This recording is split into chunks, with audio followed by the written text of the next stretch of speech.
Welcome to Inspire to Aspire, where we bring you amazing inspiration and motivational topics from some of the most well-known motivational speakers of all time. In today's video, we'll be discussing the power of confidence as we explore life experiences and wisdom, featuring insights from the legendary Jim Rohn. Learn how to strategically plan your success for the next year and achieve your goals. Don't forget to subscribe to our channel for more inspiring content and enjoy the video. It is an honor to stand before you as I share some thoughts on a subject of building confidence and staying resilient in the face of adversity. I want to talk to you about how we can cultivate these qualities within ourselves to not only survive, but thrive in a world full of challenges and setbacks. First and foremost, confidence is the foundation upon which success is built. It is the unwavering belief in our abilities and the knowledge that we can overcome any obstacle that comes our way. Confidence is not something we're born with. It is something we develop through our experiences and mindset. We must learn to trust ourselves and our abilities, acknowledging that failures and setbacks are merely stepping stones on the path to success. The key to building confidence lies in taking action. Each step forward, no matter how small, reinforces our belief in ourselves. Remember, it is better to stumble forward than to stand still. Take risks, pursue your passions, and embrace challenges as opportunities for growth. By doing so, you will gain valuable experience and prove to yourself that you have what it takes to navigate the toughest of circumstances. However, it is important to recognize that adversity is an inevitable part of life. No matter how confident we are, we will face setbacks and obstacles along our journey. The true measure of our character lies in our ability to stay resilient in the face of adversity. Resilience is the power to bounce back stronger, wiser, and more determined than before. When faced with adversity, remember that it is not what happens to us that defines us, but how we respond to it. Embrace a positive attitude and refuse to be defined by temporary setbacks. Use these challenges as opportunities for growth and self-improvement. Remember, the darkest times often lead to the greatest breakthroughs. One of the most powerful ways to cultivate resilience is through the power of perspective. Train your mind to see setbacks as temporary and surmountable. Develop the habit of asking yourself, what can I learn from this experience? Focus on the lessons rather than dwelling on the failures. By doing so, you will develop the mental fortitude to overcome any obstacle that comes your way. Surround yourself with positive influences, people who inspire and uplift you. Seek out mentors and role models who have faced adversity and emerged stronger. Remember, you become the average of the 5 people you spend the most time with, so choose your company wisely. In addition to the external influences, take care of your inner world. Practice self-care, invest in personal growth, and nurture your physical, mental, and emotional well-being. Understand that building confidence and resilience is a lifelong journey. It requires consistent effort, dedication, and a willingness to embrace discomfort. Just like physical exercise, the more you challenge yourself, the stronger you become. Set goals that push you out of your comfort zone and celebrate every step forward, no matter how small. Figure out what you're going to do. Say to yourself, I am going to detach. I am going to assess the situation. I am going to come up with a plan, and I am going to execute. And then start moving. It's not going to be a perfect plan, but take action. Action that moves you in a positive direction. And if it ends up being the wrong direction, that's fine. At least you've learned where not to go.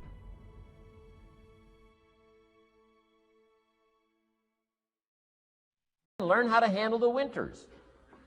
That's obvious. The winters come right after falls.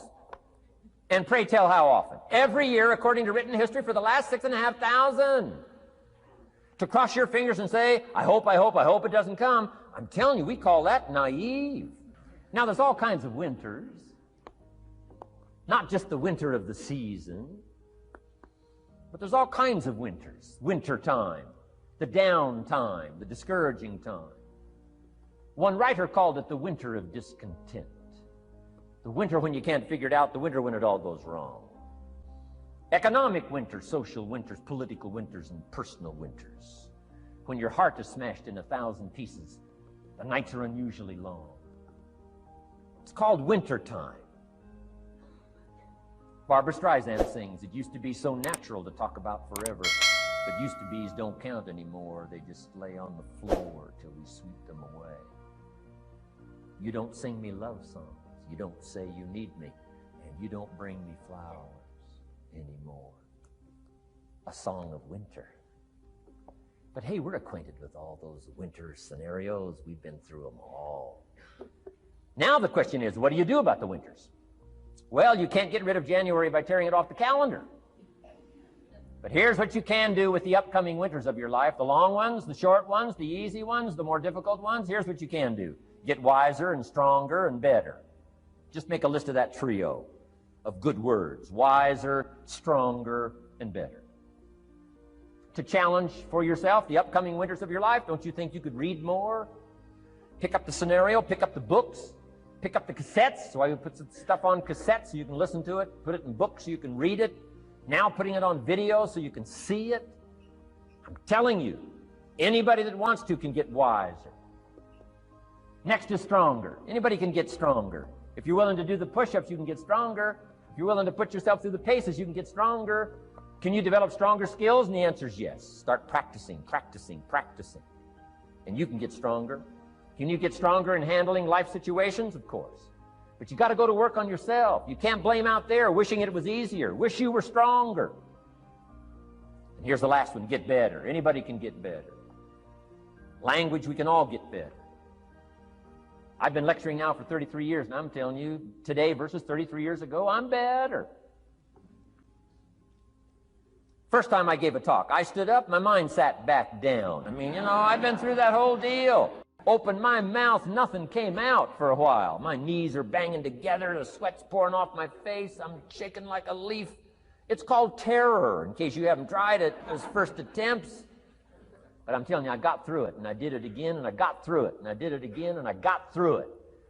And now, of course, I can lecture for a few hours in one day. Anybody can get better. Develop the skills, okay? Handle the upcoming winters. Don't wish away the winters. That's called naive. Wish for the skills. Wish for the strength. Wish for the wisdom. Winter represents the harshest periods of our lives. It is when we face adversity, loss, and unexpected trials. But let me tell you, surviving the winters of life is not just about enduring. It is about thriving and emerging stronger on the other side. The first lesson we can learn from winter is to embrace the season. Just as winter has its unique beauty, the storms of life can teach us invaluable lessons. It is during these times that we discover our inner strength and resilience. Instead of resisting or resenting the challenges, embrace them as opportunities for growth and self-discovery. In the depths of winter, it is important to remember that spring always follows. The harshness of the season is temporary, and so are the challenges we face in life. It is in these difficult times that we must hold on to hope, knowing that brighter days are ahead. Have faith that the sun will shine again, and trust that you have the strength to weather the storm. Surviving the winters of life also requires adaptability. Just as nature adapts to the changing seasons, we must be willing to adapt our mindset and approach to challenges. Life is unpredictable, and sometimes our plans and expectations are disrupted. Instead of resisting the change, be flexible and open to new possibilities. Adaptability allows us to find alternative paths and seize opportunities that we may have otherwise overlooked. Another crucial aspect of surviving the winters of life is cultivating a support system. Just as trees in a winter forest stand stronger when they grow together, we too are stronger when we have a network of supportive and caring individuals around us. Surround yourself with people who uplift you, inspire you, and believe in your potential. Lean on them during tough times and offer your support in return. Together, we can weather any storm. During the winters of life, self-care becomes paramount. Take time to nurture your physical, mental, and emotional well-being. Engage in activities that bring you joy and replenish your spirit. Practice self-compassion and be kind to yourself. Remember, you cannot pour from an empty cup, so prioritize your own well-being as you navigate through difficult times. If you wish to be successful, study success. If you wish to be happy, study happiness. Happiness is not an accident. It is first a study and then a practice. If you wish to be wealthy, study wealth. Would you like to guess how many people make wealth a study? Right, very few. Surely, since wealth and happiness and success are all values to cultivate, you would naturally assume that most people would make a careful study of them. Why they do not is yet another example of those aspects of life that fall into the category of mysteries of the mind. Remember, major keys to your better future are going to be ideas and information. If we have any lack, it is not because we lack money or opportunity or resources. It is because we lack ideas that have taken form from information. Many years ago, I learned that some of the best advice ever given comes from the Bible. There's a phrase in that amazing book that says, "If you search, you will find." So that is the way to discover ideas and life-changing information. Search. In order to find, you must search. You must go to the seminars and to the training classes. You must listen to the cassette programs that can give you breakthrough ideas. You must go and engage in conversations with people of substance. You must go looking, go searching. Rarely does a good idea interrupt you. And as you make a diligent search, you will find just the ideas you need. Now, here is the next key word in the process of seeking information that can change your life, and that word is capture. When you find a good idea, capture it. Don't trust your memory. Capture everything. Write it down. Record it. This is one of the reasons why we have put this program on cassette tapes, to capture the ideas. As a serious student of wealth and happiness, I would encourage you to make use of a journal as a gathering place for all the ideas that come your way. I consider personal journals to be one of the 3 treasures a wise person will leave behind. Here are those 3 treasures. One is your photographs. Take a lot of pictures. Being able to capture the event in a fraction of a second is a phenomenon of the 20th century. And how easy it is to take phenomena for granted. I've gone to Taiwan to lecture 3 times in the last 3 years. On my last trip, there were about 1,000 people in attendance for a weekend seminar. Now, if there were 1,000 people in the room, guess how many cameras were also in the room? Right, 1,000. Everyone brings a camera to capture all the events and the people, new friends, new experiences. I spend a big part of my time having my picture taken with everyone. Have you ever looked at the pictures a couple of generations back? Unfortunately, there are only a handful. But wouldn't it be great if there were hundreds of pictures to tell the whole story? So make sure you leave behind your whole story in your treasure of pictures. The next treasure to leave behind is your library.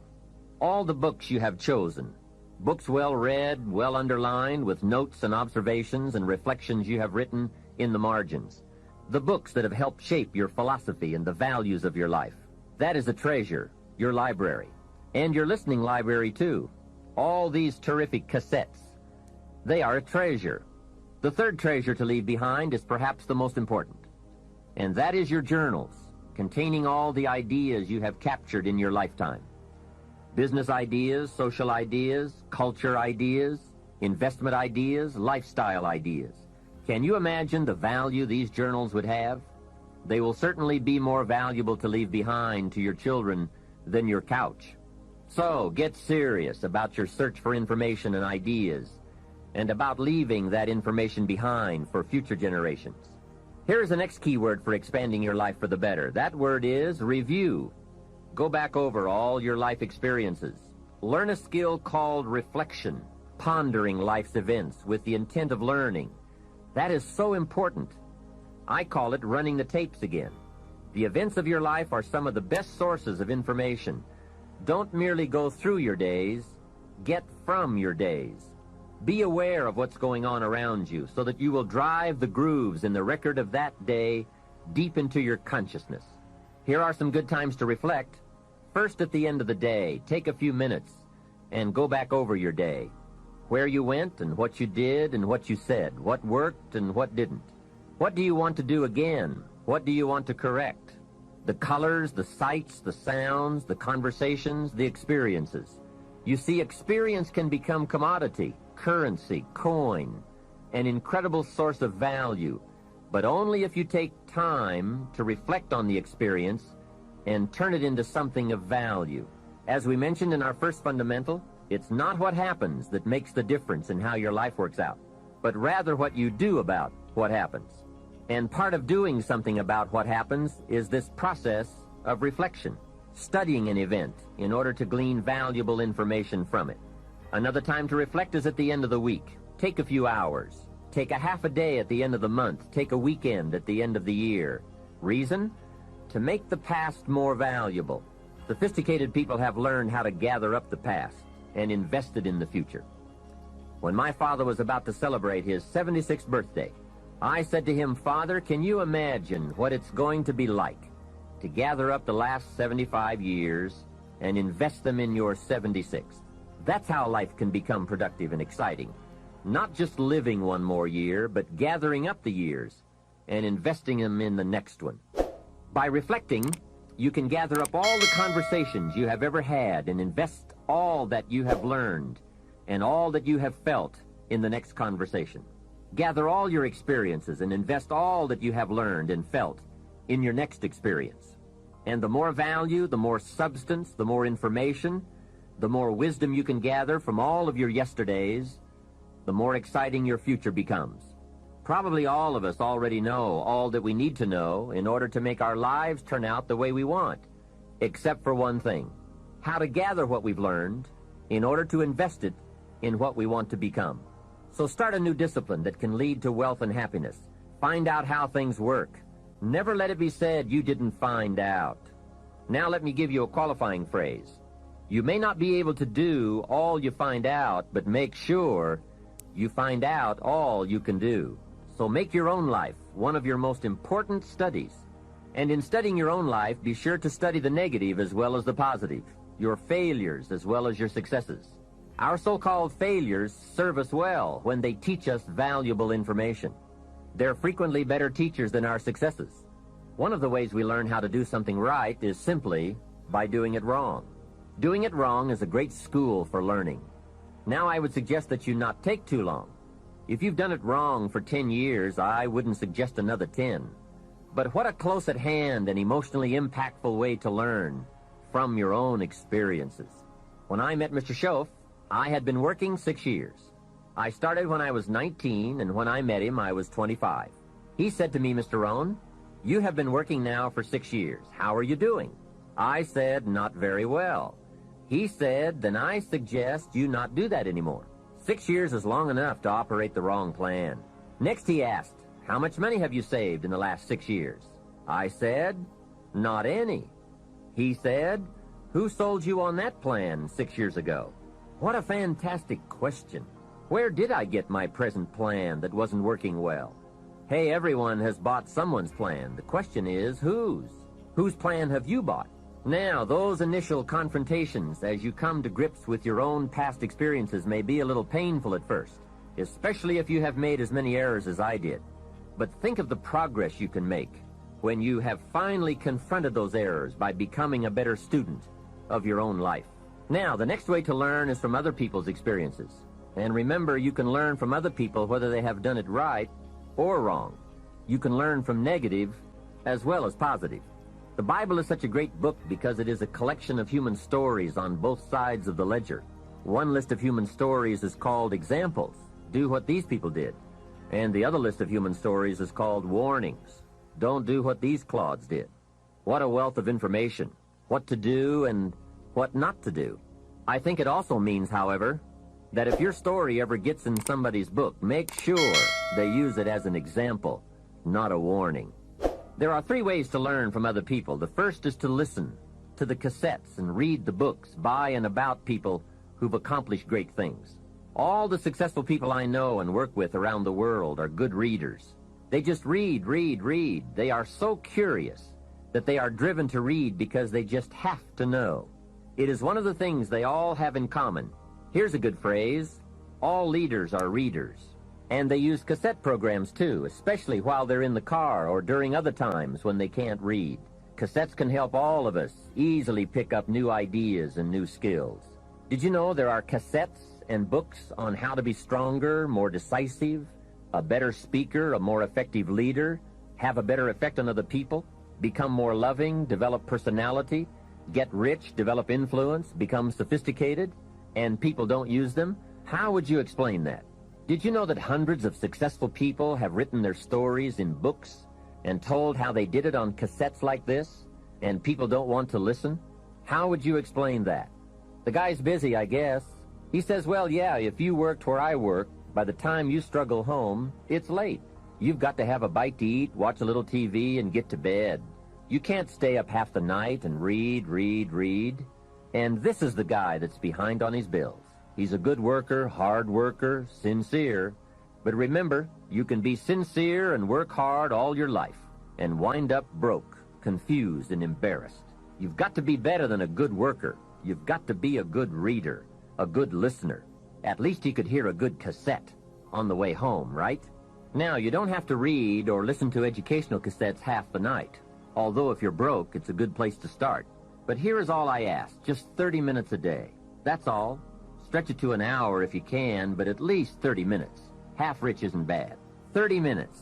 Hear or read something challenging, something instructional, at least 30 minutes a day. And here's the next key. Every day. Don't miss. Miss a meal, but not your 30 minutes. Hey, you can get along without some meals, but you can't get along without some ideas, examples, and inspiration. There's a Bible phrase that says, humans cannot live on bread alone, or food alone. It says the next most important thing to bread is words. Words nourish the mind. Words nourish the soul. Humans have to have food and words to be healthy and prosperous. Make sure you have a good diet of words every day. I told my staff one day, some people read so little they have rickets of the mind. And also remember, to properly feed the mind, you must have good balance. Don't just read or listen to the easy stuff. You can't live on mental candy. Here is a thought. Why not call good books and cassettes tapping the treasure of ideas? That's it, tapping the treasure of ideas, like you're doing with this program. And if somebody's got a good excuse for not tapping the treasure of ideas for at least 30 minutes every day, or spending the money and getting the books and cassettes, I'd like to hear it. Some excuses you wouldn't believe. I say, John, I've got this gold mine. I've got so much gold, I don't know what to do with it all. Come on over and dig. John says, I don't have a shovel. I say, well, John, get you one. He says, do you know what they want for shovels? Hey, invest the money. Get the cassettes and books. The best money you can spend is money invested in your self-education. Don't shortchange yourself when it comes to investing in your own better future. Mr. Schoaf got me started on my library when I first met him. He said to me, become self-educated. Standard education will get you standard results. Check those numbers and see if that's what you want. And if it isn't, if you want something better than standard, you must become self-educated. So I went to work on my library, and I now have one of the best. Thank you for listening. I hope this video has brought some brightness into your life and that you will shine like a star. For more incredible content, don't forget to subscribe to our channel. We will continue to upload and share information to help you grow